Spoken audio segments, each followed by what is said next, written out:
Two people walk into a bar, a Mexican person, a blonde girl, and a guy with glasses. Unfortunately, bar jokes aren't necessarily the nicest kind of joke for you. Of jokes out there. So one of the only possible ways that this can go is that an inappropriate comment will be made about each of the three people. And we've all made jokes like this.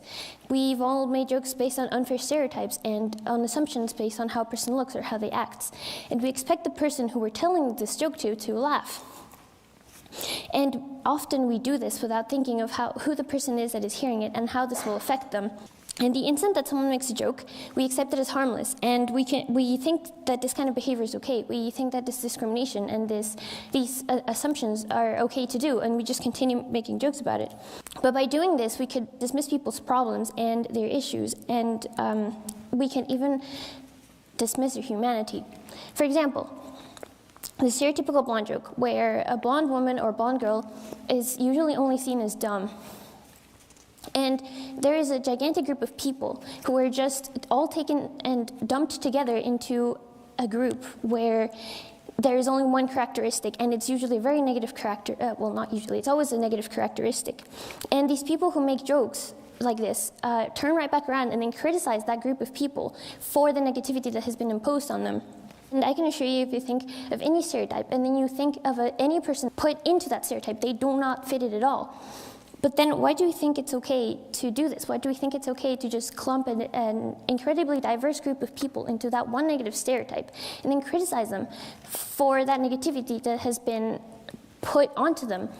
We're constantly exposed to this kind of behavior, and we're desensitized, and we start seeing them as okay because if we're laughing about it, then it's harmless, right? And this hurts people both when they're hearing it and when they're at the butt end of the joke, because it can completely make their self-esteem plummet, which affects the rest of their life, and it can continue prejudice in people who might be their future employers or who might have to engage in social and intimate relationships with these people. And you probably think that I'm some sort of wet blanket by now, or that I just don't like jokes because I don't think they're funny and that I should relax and laugh at them, or that I'm jealous because I can't make any jokes.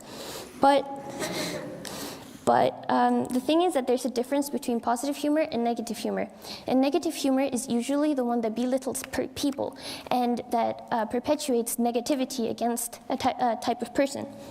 For example, a study by Thomas E. Ford and Mark A. Ferguson from the Society for Personality and Social Psychology, they analyze sexist and racist humor, which they refer to as disparagement humor, and they analyze the psychosocial effects of this disparagement humor, which is that it increases prejudice and tolerance of discriminatory behavior against the group being belittled, especially for the people who are not directly affected or who already have a predisposed prejudice against the group.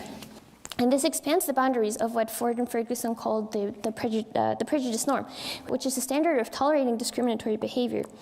And the people exposed to this disparaging humor adjust their views of the belittled group, which can then turn into a means of social control.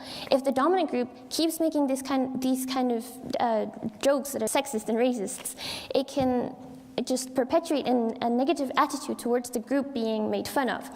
And this could hamper any sort of